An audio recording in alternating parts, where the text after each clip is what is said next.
Dawn, the kind that only happens in industrial quarters, always smelled like oil and wet dust. The factory floor hummed its last metallic tune while Juan, our line supervisor, made the rounds, tapping shoulders with a resignation only men paid by the hour understand. As he came closer, I kept my gaze on the conveyor belt churning out little metal motors, blue sparks fizzing from one loose wire. But he stopped so close I could feel his breath, warm and direct, cut through the shivery air. "Aita," he said not unkindly, "you need to go to HR, bring your coat." He didn't need to say more. Layoffs had circled like hawks for months. Ours was just another machine shop on Cal Embajadors, a drop in Madrid's endless smog. I wished he'd barked at me, given me something to brace against. Instead, his eyes met mine for a second. I saw my own fear reflected there. My hands smelled like copper and burned rubber as I clocked out for the last time. The HR woman was brisk, tapping keys and printing off my final wages slip as dawn pushed at the frosted windows. She handed me a cardboard box, a hasty coffret for my personal items, a chipped mug, a ruined paperback, a battered notepad. As I stepped outside, the city breathed awake all around, indifferent. The world kept turning. Slick with anger, I strode toward home, the heels of my boots biting the uneven pavement. There was no great plan waiting for me. I had only this laughable notebook, pages scrawled with half-formed stories. Most were scraps, interviews I'd imagined, notes on things ordinary people missed, the lurch in a woman's walk as she waited to hear if her husband would be deported. A councilman who promised light for Valika's children yet left entire buildings in blackout. I told myself, some drunk nights, some gritted mornings, that there was value in watching, in jotting down the truths others sidestepped. But nobody paid for that kind of seeing. Nobody certainly would pay me. I didn't tell my mother until evening. She was in the kitchen, rolling croquettes between her palms, her radio on, a soccer game's distant roar echoing through the flat. I told her I'd lost the job. She didn't look up from the breadcrumbs. "Will you finally get serious?" she asked, more tired than cruel. "This writing, Aita, when are you going to stop pretending?" She flicked a croquette into the oil. It sizzled spat. "Your cousin Diego called about a security job, honest work." And maybe it was honest, but the thought of sinking into another clock-punching day, another year spent waiting for something to happen, knotted my gut. I wanted to argue, but the words jammed in my throat. "Don't be angry with her. She wants you safe, not adrift," I told myself, but it didn't soothe me. Anger stewed low and hot, mingling with shame. Not just at her words, but at my own smallness, my stammering explanations, my years outlined by fear. Later, my older brother Victor called as I nursed a beer in the living room, the TV muttering idle chatter. He worked in construction, strong as bricks, his hands twice the size of mine. "Mama says you're chasing that journalist fantasy again," he laughed. "Come do real work with me. You'll have something to show, at least." He didn't mean it with malice, but it emptied me out. "You're too soft, Hermano, too lost in your head." I stood up and walked out, words blurring with the city's early darkness. I wandered. Neon lights from bakeries, the sharp tang of oranges from the all-night grocers, voices layered in Castellano and clipped immigrant Spanish. I wanted the street to swallow me. I wanted more than anything to remake myself.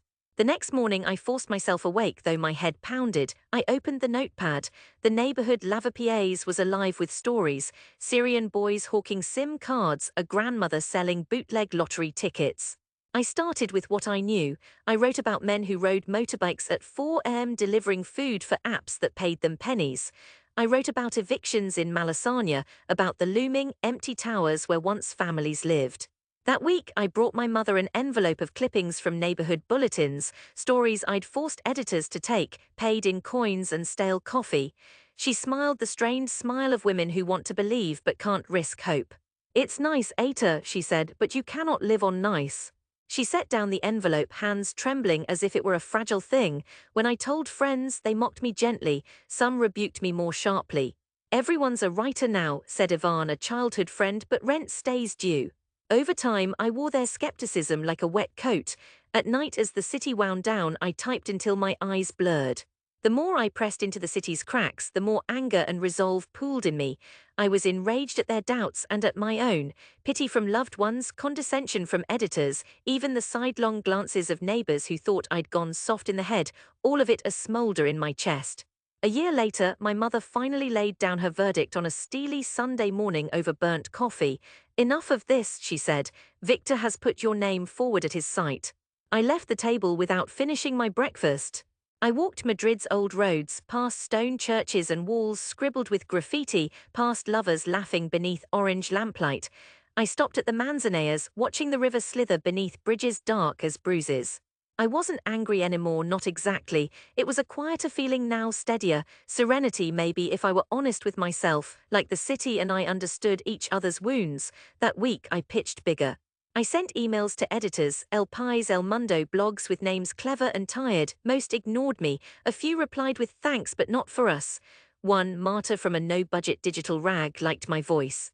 She took a piece about an undocumented care worker living in constant fear.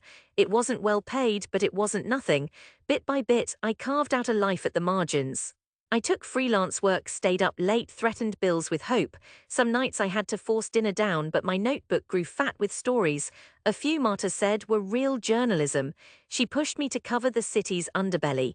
Wage theft in the garment district, slumlords in Usera, the black market for false residentia papers. I wrote it all. With every published piece my anger softened, replaced by a calm certainty, this story and then the next. Not for fame, for the truth that gnawed at the city's heart. My family, my mother, my brother, even Diego still regarded my work as a misadventure. When will you come home? My mother would ask. People talk, Carino. The neighbors say you've lost your way. 4 years passed. I moved from room to room, scribbling, reporting, sometimes skipping meals so I could take one more subway out to an interview. I made friends at press conferences, some as broke as I was. I drank cheap vermouth in bars packed with students and old men. Sometimes I lay awake, uncertain if any of it meant anything at all. Then came La Gran Historia, the biggest story of my life. I stumbled on it late by accident while researching day laborer exploitation out by the airport. There were rumors of a construction cartel, bribery, and state officials laundering kickbacks through dummy companies. The first time I mentioned it aloud, Marta's eyebrows shot up. You'll need more than whispers and rumors, she said. So I worked the phone, met sources in greasy cafes, trawled government records. The story sucked in months, dangerous, obsessive months where my world shrank to facts and blurred faces. I uncovered ledger sheets stashed in a vacant lot, voice recordings slipped under a cafe door, too many nights staring at cracked screens until sunrise. A few times I was followed. Someone left a warning note on my building's door. Basta ya, enough now. But the more dangerous it got, the colder and clearer I became. Anger and serenity, a strange, fierce calm. Like I couldn't be moved. I told nobody at home what I was doing, only that work was busy.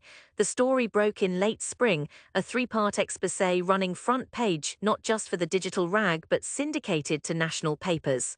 Government ministers fell. A construction magnate was arrested at barrages, caught trying to flee to Dubai.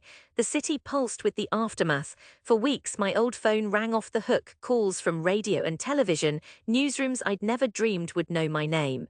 I didn't celebrate, I slept more, ate better, paid off old debts. I walked Madrid's avenues with a certain peace, the anger in my blood finally a gentle current instead of a storm. When awards followed, a national press prize, then an international one, I accepted in borrowed suits, mostly keeping to the corners. Reporters called me the tenacious outsider, editors called me Eta from Lavapiés. My family said nothing.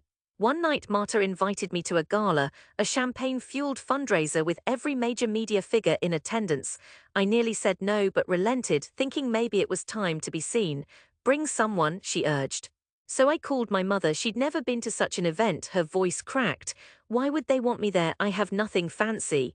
Come as you are, I said. On the evening I met her and Victor outside Teatro Real. My mother wore an old dress, one she'd saved for weddings. Victor looked uncomfortable in his only suit, collar too tight. Outside, camera flashes flickered like lightning. Inside, the marble gleamed, echoing with laughter and clinking glasses. For the first time, I felt the weight of accomplishment, not pride exactly, but relief. I guided them through the crowds. When journalists, editors, and cameras greeted me by name, my family's faces twisted in disbelief, pride, and something that looked almost like regret. Later, the main event, the host spoke about indomitable courage and the power of truth. Then she called my name. I stood, heart like a stone. The applause crashed over me, 1,000 hands thundering as I crossed the floor.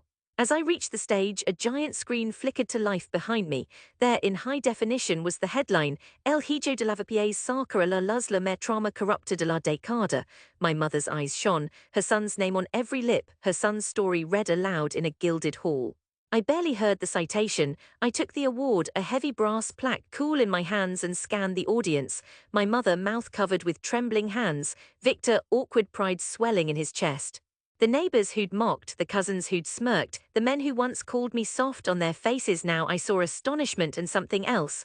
Or, for once, they saw not a dream, but proof. Afterwards, my mother hugged me to her, fierce and trembling. "You did it, my Nino, you didn't give up." Years ago, I'd craved this moment as a rebuke. Now, I understood it wasn't about them at all. It was about surviving the fire and coming back safe enough to bring them through. The next morning, instead of chasing another story, I sat with her in our flat, sun slicing golden lines through the shutters. She made toast, shaking sugar over it the way she had when I was a child. "I never believed the city could recognize one of its own like this," she whispered, laying a hand atop mine. "Not after all we survived." We didn't talk about the years between, the shame, the anger, the silence. It didn't matter anymore. I'd traveled far, but this table, this city was home. There's serenity now where rage once lived. It's there as I pass the old factory, its gutted windows gold in the morning. It's there as I write day after day, not needing validation from editors or neighbors or even my family. Sometimes a young reporter calls for advice, wide-eyed and desperate. Sometimes my brother asks about a story on the news, pride barely masked. Sometimes my mother still frets, about bills, about the future. I remind her softly we are allowed to dream. Madrid is full of skeptics, it's also full of second chances. The work never ends, there are more stories, more nights, more long walks through streets alive with ghosts. But I no longer walk with anger, I walk with gratitude, for the city, for the doubts that steadied me, and for those who waited for the proof only time could bring.